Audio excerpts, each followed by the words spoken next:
In the following clip you're about to watch, a man named Jaime Ramirez is walking down the street outside the civil hospital at night, and this isn't the first time leaving that building has cost him something. He's filmed the walk before, documented the street before, because whatever tends to happen on this particular stretch of road has happened to him enough times that he knows to have his phone ready. Tonight, mid-walk, it happens again.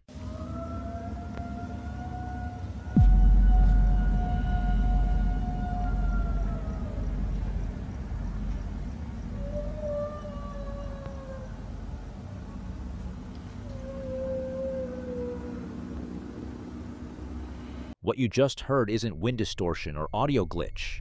It's a layered, echoing voice, the kind that doesn't carry from a single point the way a human voice does, but seems to arrive from multiple directions at once, wrapping around the space rather than cutting through it. And Jaime isn't alone in this. People have been reporting the same sound on this exact stretch of road outside the civil hospital for years.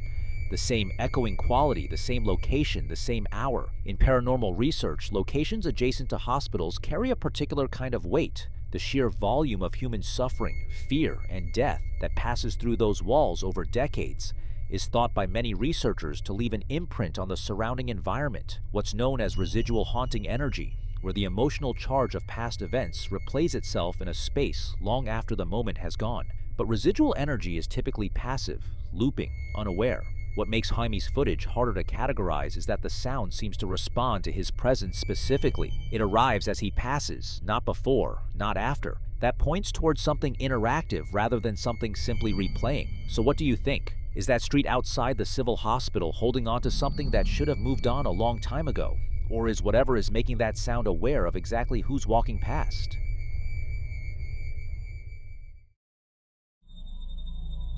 In this next clip, a small group of family members have gathered in a bedroom in a rural town in Mexico. Not for anything unusual, just to pray, the way families do when someone they love is running out of time. The man they're praying for is in the ICU, in a diabetic coma, and this was his bedroom growing up, which is why they chose this room specifically. Two older women lead the prayer, and the atmosphere is quiet and still. And then, on the wall, the aluminum cross that's been hanging on that nail, completely undisturbed, begins to move. Te damos gracias por todo lo que, todas las bendiciones que nos das. Gracias, Padre Santísimo. Ahorita vamos a visitar a todos tus enfermitos. Te pedimos por todos y por todos los que se encuentran en los hospitales. Te pedimos por ellos, Señor, para que tengas piedad y misericordia de cada uno de ellos. Tú sabes sus necesidades, sus enfermedades. Señor, ayúdanos y ayuda a todas sus familias, fortalécelas. Señor, te pedimos que nos ayudes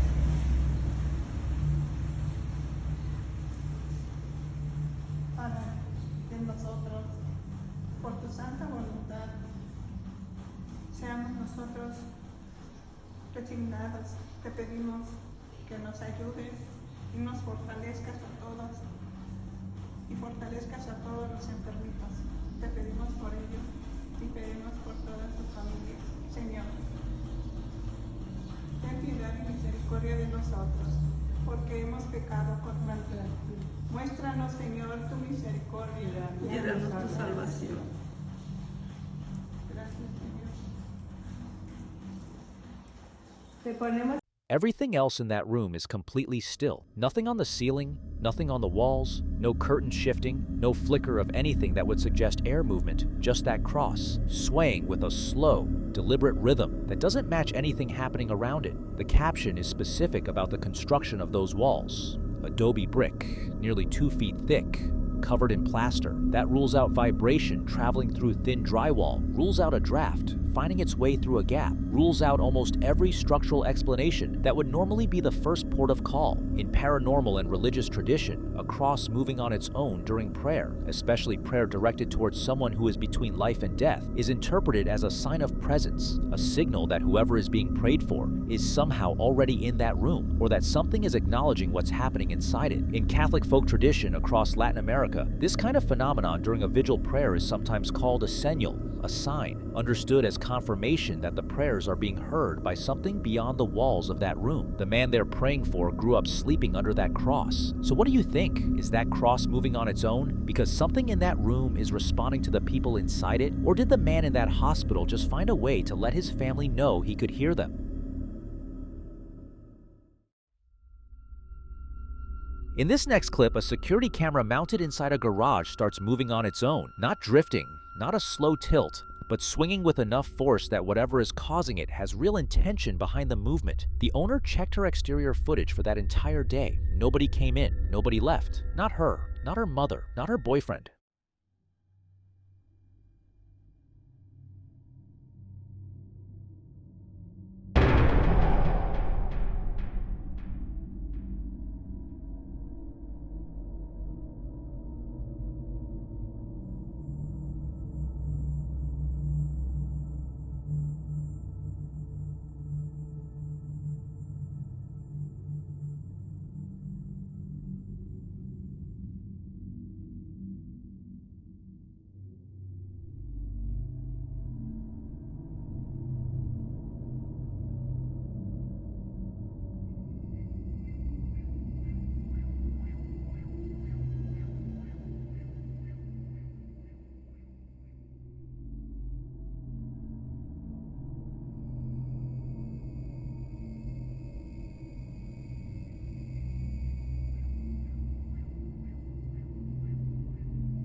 The obvious explanation is that someone is physically in that garage moving the camera, and plenty of people in the comments landed there. A person just out of frame, repositioning it, which would make this a hoax and nothing more. But that's exactly where the exterior footage becomes the problem, because if someone was in there, they had to get in somehow, and the cameras that would have caught that say otherwise. In paranormal research, camera interference is a documented phenomenon, equipment rotating, losing focus, or cutting out entirely in locations with active presence, as if whatever is there understands that the camera is the thing most likely to expose it. So what do you think? Is there a person just out of frame that the exterior cameras somehow missed? Or is something in that garage making sure it stays just out of shot?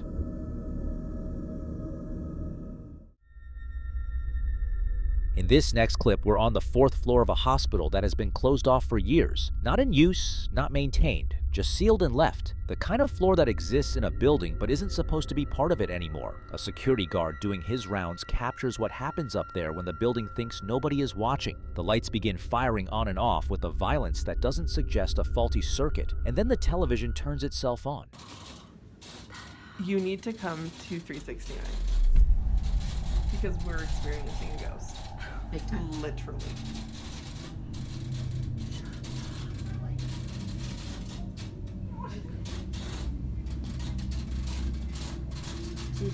There it goes.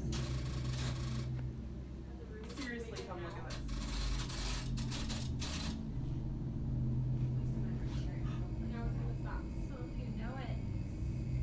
Ethel? Ethel, what's wrong with you tonight? What? What's wrong, Ethel?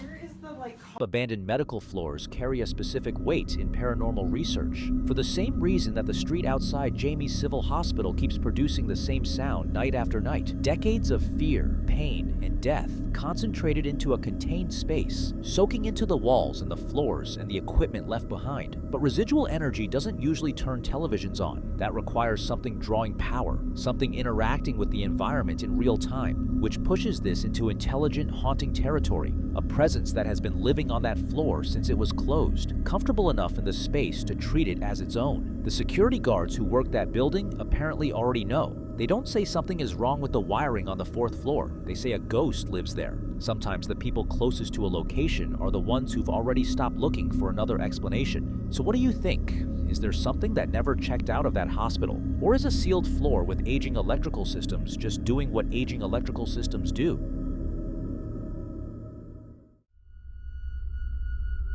In this next clip, we're inside the Watts house, and if you know the case, you already know what happened there. Chris Watts murdered his pregnant wife Shannon and their 2 young daughters in August 2018, and this footage was captured by investigators on the day they responded to the property before the bodies had even been found, before anyone outside that family knew what Chris had done. These are law enforcement.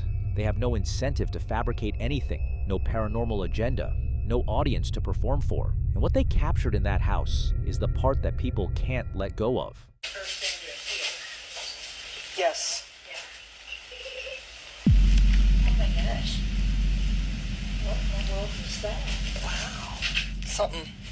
I heard it. Did you hear it? I did.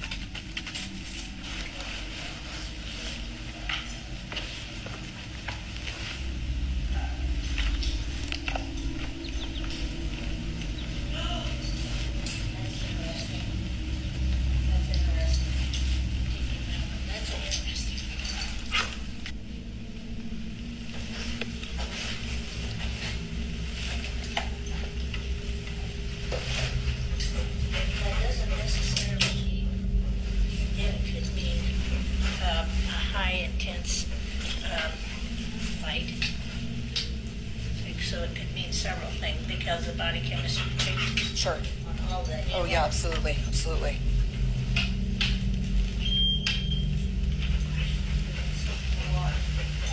A lot of these are motion activated. These are the shoes that she took the scent off of. Okay.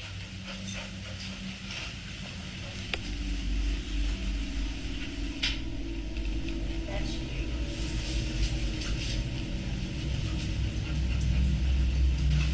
Well, there's plenty of first thing to feel. Yes. Yeah. Oh my gosh. What in the world was that? Wow. Something. I heard it. Did you hear it? I did. Sounded like a kid giggling or something, didn't it? Or a kid. It did. The kids' clothes and their nightgowns Okay. that they may or may not have had on that night.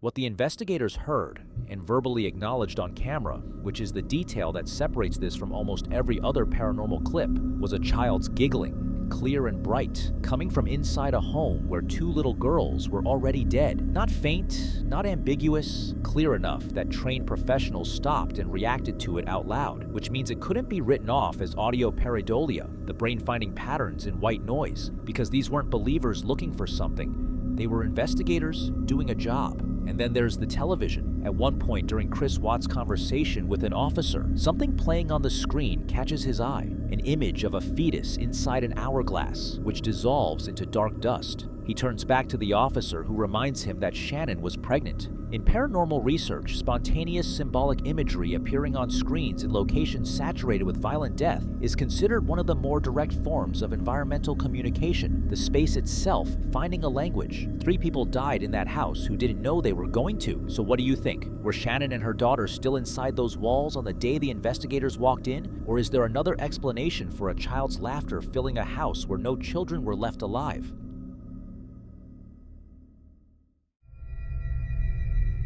In this next clip, a home security camera picks up motion in the back garden while the owner is at work, and what it captures is the kind of footage that makes even the skeptics in the comments pause, because this isn't a dust particle catching the lens at close range, and it isn't a bug. It's a bright, self-illuminated orb moving through the outdoor space with a pattern that doesn't match anything with a straightforward explanation.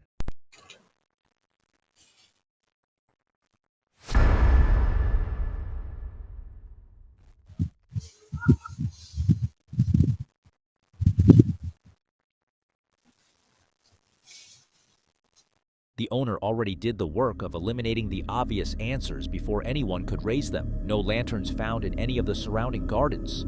No road in frame that could account for passing headlights. the neighboring garden a full story lower, which rules out a torch being held up from below. No audio that would suggest a drone or anything mechanical. What's left is an object that moves upward, downward, laterally, and back up again in quick succession, illuminating the backs of the trees with a brightness that isn't consistent with a small floating light source passing at a distance. In paranormal research, genuine orb phenomena, as opposed to dust or insects, which have a very specific and recognizable movement pattern close to the lens, are sometimes classified as concentrated energy in transition, a presence that hasn't fully materialized into something visible, but is generating enough charge to register on camera as light. The erratic directional shifts are the detail that lingers, because natural objects caught on night vision don't tend to change direction that many times in that short a window. So what do you think?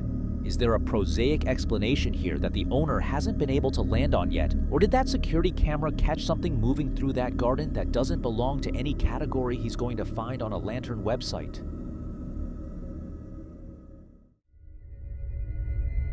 In this next clip, we look at a situation where the safety of a home becomes entirely compromised. For most people, a house is a sanctuary of privacy, but for a content creator named Alex, it recently became a source of escalating dread. Alex lives alone, a circumstance that already naturally heightens one's awareness of nighttime creaks and settling walls. However, over several weeks, the noises in her home ceased to be routine. Minor anomalies, strange thuds echoing from empty rooms and interior doors found unlatched, began to occur with unsettling frequency, initially dismissing them as simple drafts. The persistence of the activity eventually pushed her to document the situation live, turning to her online community for validation. What her followers witnessed during this particular broadcast completely shifted the tone from a routine update to absolute panic. Take a look.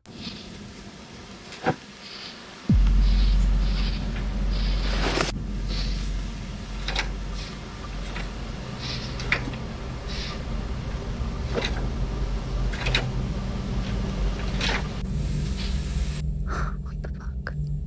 Guys, I don't like that. When the birds yell, it means there's something there.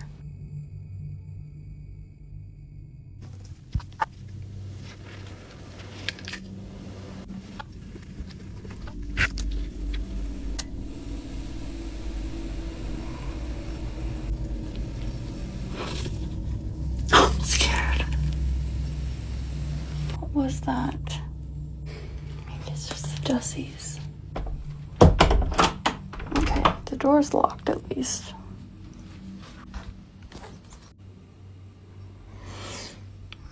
There's something going on.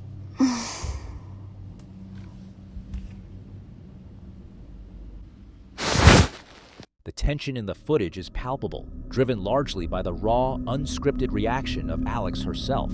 In paranormal research, activity that targets doors and physical barriers is often categorized as an attempt by a manifestation to alter the environment, eliciting a calculated psychological response of dread. If you look closely at the post-clip details, the bedroom door moves with a steady, deliberate momentum rather than the sudden, violent swing typical of a pressure differential. Furthermore, her viewers immediately pointed out that peripheral objects in the line of sight, such as the hanging clothes and lightweight curtains, remained entirely static, ruling out a sudden gust of wind. The sheer worry on Alex's face speaks volumes.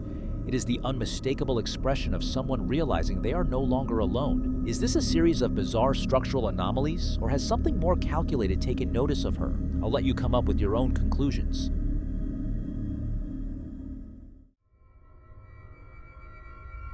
In this next clip, we look at an encounter that strikes at the fundamental sense of safety we expect from our homes late at night. For a group of friends staying together in a foreign country, a quiet evening quickly devolved into a state of heightened anxiety. At around 1 o'clock a.m., long after the streets had gone quiet, the peace was shattered by the persistent ringing of their front doorbell. Being in an unfamiliar territory, the unexpected visitor immediately raised red flags. Rather than opening the door blindly, they decided to start recording the encounter, attempting to look through the peephole and windows to identify who or what was standing on the other side. Take a look.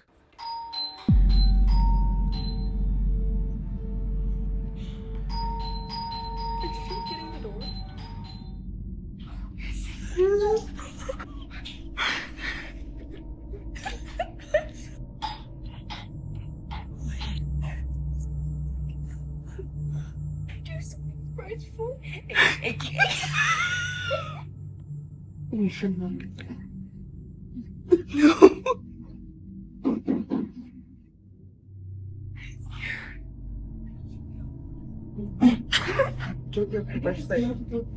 It's multiple views. I think they're on Tina Blush hack. In security analysis, a malfunctioning doorbell is usually the first logical conclusion, but the timing and rhythm of the rings in this footage seem entirely too deliberate for a simple electrical short. Interestingly, many viewers in the comments section pointed toward a darker theory, suggesting the presence of a mimic, a malevolent entity known in folklore for imitating familiar human behaviors, like knocking or calling out names, specifically to trick inhabitants into opening their doors. Notice how the ringing seems to happen just as the group begins to lower their guard, almost as if whatever is outside is responding directly to the audio from inside the house. It leaves a chilling question on the table. Was this just a poorly timed technical glitch, or was something sinister trying to get an invitation inside? I'll let you come up with your own conclusions.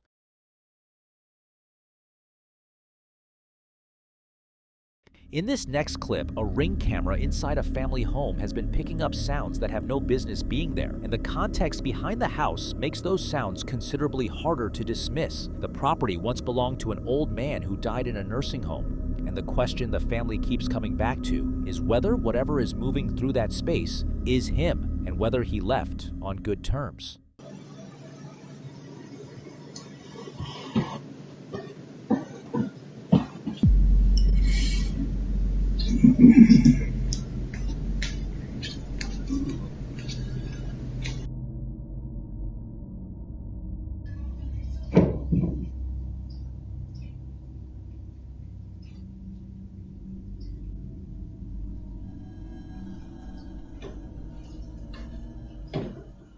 The footsteps near the staircase are deliberate enough that the sister sitting alone on the couch registers them clearly, one after another, before she finally works up the nerve to move from her spot. And a month later, a crash from the upstairs bedroom is loud enough to send her straight out of the house and to work without checking what caused it, unwilling to go up there and find out. In paranormal research, a former occupant who died unexpectedly or under difficult circumstances is considered one of the most likely candidates for sustained domestic activity, someone whose attachment to a space was strong enough in life that death didn't fully sever it, still moving through the rooms the way they always did, still reacting to the presence of people they don't recognize living in what they consider their home. An old man who spent years in that house, whose routines were embedded in every floor and staircase, would leave exactly the kind of energetic imprint that produces footsteps near stairs and crashes from bedrooms.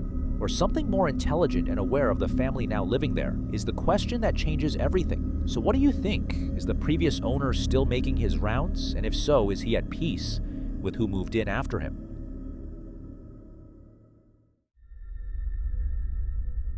In this next clip, a phone is positioned low in a bedroom at night, pointing toward a white interior door, while two people chat casually off camera, completely relaxed. The kind of conversation that happens when the night is winding down and nothing feels out of the ordinary. Neither of them notices what the camera is quietly catching on its own.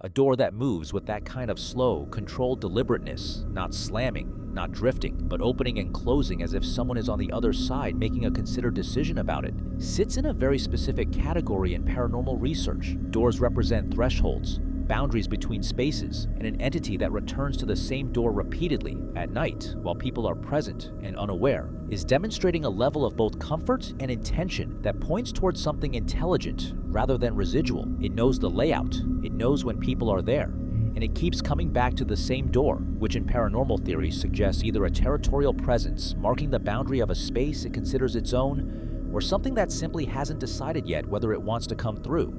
The two people in that room never paused their conversation once. So what do you think? Is something on the other side of that door making up its mind, or has it already made it?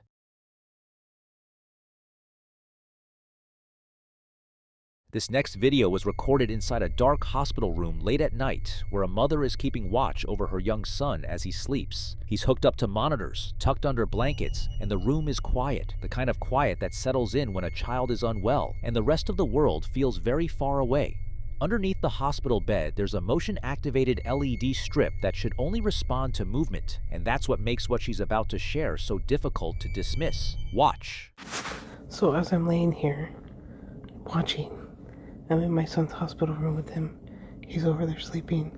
The lights underneath the bed are motion censored, and they keep coming on and off. So I think somebody, his angels, his guardian angels, are here in the room with him, and they're definitely paying him a visit.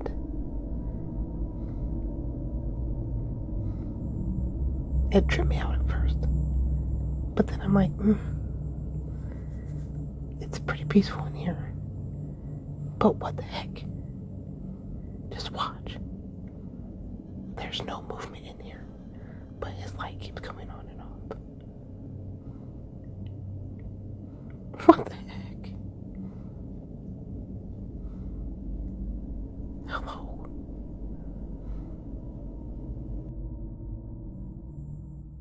Over the course of about a minute, that underbed light switches on and off repeatedly, multiple times, with no visible movement anywhere near it. No one walks through the frame.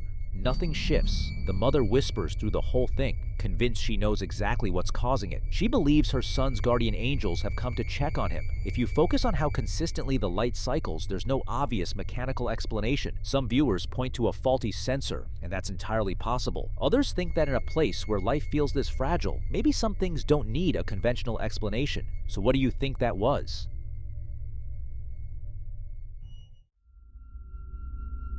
This next clip was recorded during the daytime, somewhere outside a house, and for months, whoever filmed this had been hearing sounds they couldn't explain, coming from somewhere in the ceiling. Something had been living up there, hidden inside the narrow gap where the soffit meets the fascia board along the roof overhang, and no one could figure out what it was. That changes here. Watch. Oh my gosh, what is that? Oh my gosh. What is that? Tucked into that tight corner, there's a dark, writhing mass, shifting, wriggling, individual parts moving independently like a cluster of living things packed into a space that should be empty. You can hear her reaction in real time. My gosh, what is that? And then a few seconds later, oh my gosh, what is that? The kind of response you can't fake. The reddish-brown staining on the white fascia board near the mass is what a lot of viewers found hardest to look past, because that kind of discoloration doesn't come from nothing. Some think it's a nest of baby birds or bats that have been quietly colonizing the structure. Others aren't so sure. The way the mass moves, the sheer density of it, suggests something that's been there far longer than anyone realized. Whatever it is, it had been living directly above this home for months, and nobody knew.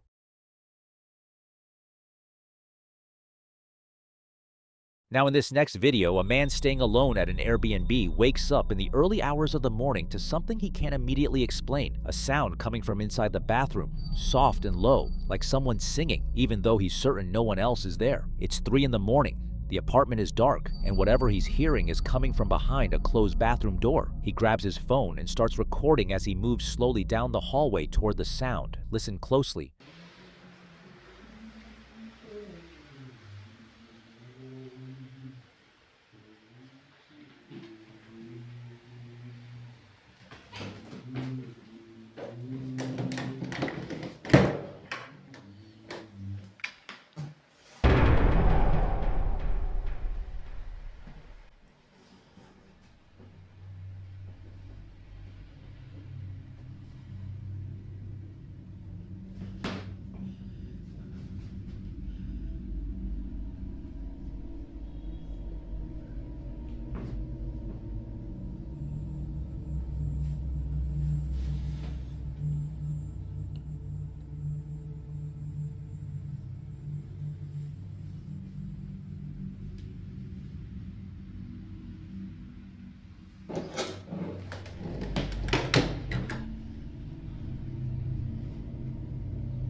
When he pushes the door open, the singing stops.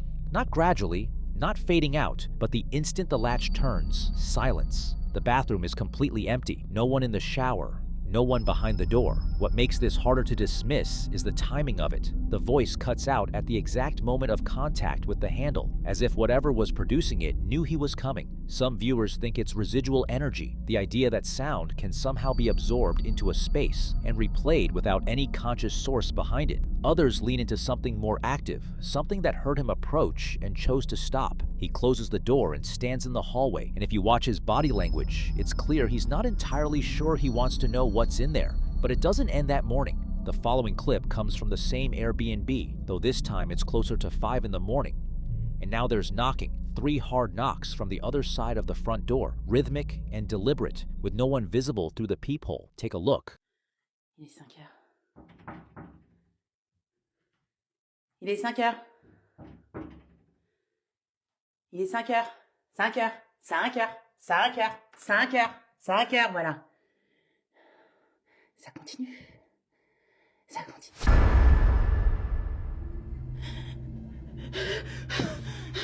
Ah, putain.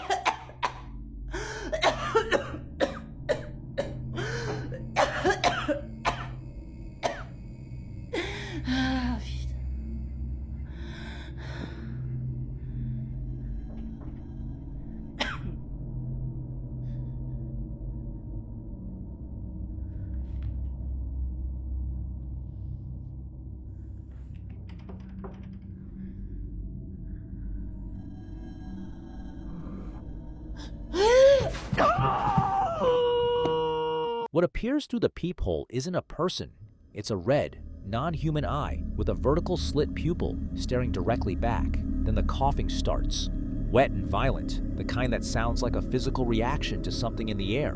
And moments later, a dark, smoke-like shadow seeps in from under the door and rushes toward the camera. In demonological traditions across multiple cultures, sulfur is considered a marker of demonic presence, its smell associated specifically with entities that cross thresholds uninvited. Whether these two clips are connected or captured by the same person across the same stay is unclear, but whatever was in that Airbnb seemed to move through the space freely. If you're enjoying watching this video, like and subscribe. The question isn't just what was behind the door, it's whether it was ever really on the other side of it to begin with.